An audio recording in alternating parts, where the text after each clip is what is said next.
जो जो हमेशा किसी चीज में नकारात्मक देखेंगे, धीरे धीरे उनका मन भी नकारात्मक हो जाता है, फिर वो किसी पे विश्वास नहीं करते। विराट की बात करने वाले का मन विराट होता है। बड़े दिल वाले की बात सुनिएगा तो वो कभी संकीर्ण नहीं बात करेगा, वो पूरे समाज की बात करेगा। तो विराट की बात करने वाले का मन विराट होता है, और शिव की बात करने वाले का मन उसका शिव जैसा होता है, शिव होता है। तो हम जितने शिव की बात करेंगे, ये बात हमको स्वयं से शुरू करनी होगी। हम दूसरों से तो कहते हैं कि वो इसकी बात करता है, उसकी बात करता है, लेकिन क्या हमने कभी अपनी तरफ देखा है? साहब ने लिखा है इसमें कि याद कीजिए, आओ चले शिव की ओर में उन्होंने लिखा है कि याद कीजिए उस दिन को, उस पल को याद करते हैं। हम लोग जितने लोग यहाँ बैठे हैं, आइए हम सब उस पल को, उस समय को याद करते हैं जब हम लोगों ने शिव को अपना गुरु माना था। साहब लिखते हैं, कितना निश्चल था आपका मन, कितने अच्छे मन से आपने शिव को गुरु बनाया था। आपने सोचा था कि खुद भी शिव के शिष्य बनेंगे और दूसरों को भी बनाएंगे। आह, कितनी अच्छी बात है ये। लेकिन कुछ वर्ष क्या बीते, मोहब्बत, प्यार तिजारत में बदल गई, व्यापार में बदल गया। मेरा क्षेत्र तेरा क्षेत्र, मेरा एरिया तेरा एरिया, मेरे लोग तुम्हारे लोग, पता नहीं क्या क्या में बट गया। शुरुआत हुई थी प्यार से, मोहब्बत का रास्ता था ये, मोहब्बत का रास्ता है, और तिजारत कब आ गई पता ही नहीं चला। तो आप हमेशा याद करिए उस समय को कि जब हम लोगों ने शिव को अपना माना था। तो इस रास्ते को हम भूल न जाएं। याद कीजिए उनके बोले हुए उस बात को।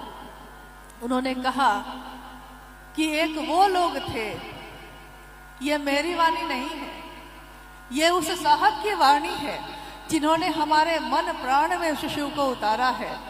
उन्होंने कहा है, कहते हैं ना, शब्द की मार से गुरु जगा देते हैं। शब्दन मार जगाए दियो रे, गुरु पैया लागू नाम लिखाए दियो रे। शब्द की मार से वो गुरु जगा देता है। उन्होंने कहा कि एक वो लोग थे, हाँ वो लोग थे, एक वो लोग थे, हाँ वो लोग थे, जिंदगी छोड़ दी बंदगी के लिए। साहब ने कहा कि एक वो लोग थे जिन्होंने जिंदगी छोड़ दी बंदगी के लिए। इस बंगाल की धरती पे भी बहुत साधक और साधु आए। आप उनके जीवन को उठाकर देखिए, उनके जीवन में वो सब कुछ लौकिक चीजें प्राप्त कर सकते थे, लेकिन उन्होंने अपनी बंदगी के लिए, अपने आराध्य के लिए वो सारी चीजें छोड़ दी, छूट गई उनसे, क्योंकि वो उनका आराध्य इतना भारी था उनके ऊपर कि वो सारी चीजें स्वतः छूट गई। छोड़ने का कोई प्रयास नहीं था, छूट गया बस। उसी पे उन्होंने कहा कि जिंदगी छोड़ दी बंदगी के लिए, एक तू भी तो है, एक तू भी तो है, हाय अफसोस है। बंदगी छोड़ दी जिंदगी के लिए। साहब ने कहा कि चले थे बंदगी करने, चले थे समर्पण के लिए, चले थे मोहब्बत के लिए, और आपने इसमें ये क्या कर दिया। तो हमेशा याद रखिए कि अगर मंजिल स्पष्ट हो तो रास्ते भी स्पष्ट होते हैं। शिव की चर्चा एक ऐसी आत्मानुभूति है जो मन को, आत्मा को छूती है, रूह को छूती है, जो परमात्मा का अंश है उस आत्मा को छूती है, क्योंकि ये अंश एक दिन उसी में मिल जाना है। तो साहब ने ये कितनी अनुपम विधा दी, कितनी अच्छी विधा दी, जिस पे चलकर हम अपने मन में उस शिव को भर सकते हैं। दूसरी जिज्ञासा है कि साहब श्री कहते हैं कि हम इंसान जो भी हैं वो शिव का अंश है।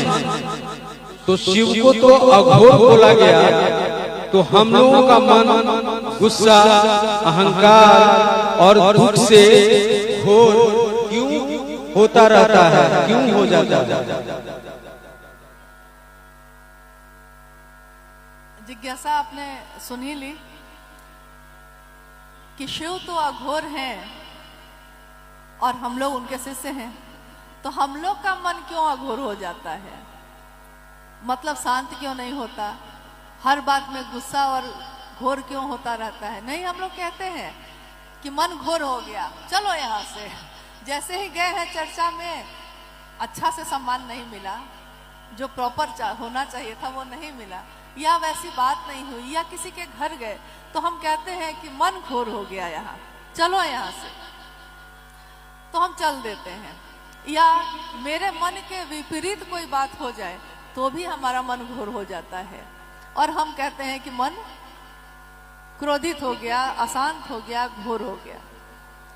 जिज्ञासा ये है कि जब वो शिव अघोर है तो हम घोर क्यों होते हैं? देखिए, सारे रूपों में मामला एक ही है कि जितना उस शिव के नजदीक होंगे उतना उस शिव का सारा गुण, सारे स्वरूप आपके मन में भी उतरेंगे। और नजदीक आपका मन होता है, शरीर तो होता नहीं है। तो मन से जैसे जैसे उस शिव के नजदीक होंगे हम लोग, हमारा मन शांत नहीं होता क्या? लेकिन आप देखते होंगे कि किसी से जिससे आप बहुत प्रेम करते हैं, अगर उस पर क्रोध आता है तो आप चीखने लगते हैं, चिल्लाने लगते हैं। तो कोई तीसरा कहता है कि अरे वो तो एकदम आपके सामने खड़ा है, उस इतना जोर से क्यों बोल रहे हैं? नहीं होता है कि गुस्सा आएगा आपको तो आप खूब जोर जोर से बोलने लगते हैं, और सामने खड़ा है जिस पे आप बोल रहे हैं। ऐसा भी नहीं है कि बहुत दूर है कि आपको चिल्लाना पड़ रहा है, ऐसा नहीं है।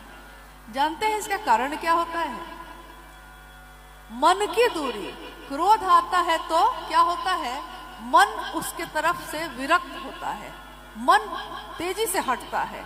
शरीर से साथ में खड़े हैं, लेकिन मन की दूरी होती है तो हम लोग उस पर चीखने चिल्लाने लगते हैं। मन की दूरी, उस शिव से जितना नजदीक होंगे हम लोग, मन से जितना नजदीक होंगे, हमारा मन शांत होगा। और क्या हो नहीं रहा है आपका? या क्या हुआ नहीं है क्या?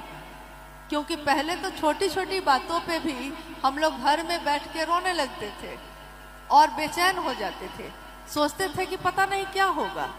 लेकिन आज जीवन में बड़ी बड़ी घटनाएं हो जाती हैं और मन ये सोचता है कि ये भी गुजर जाएगा, चाहे सुख हो चाहे दुख हो।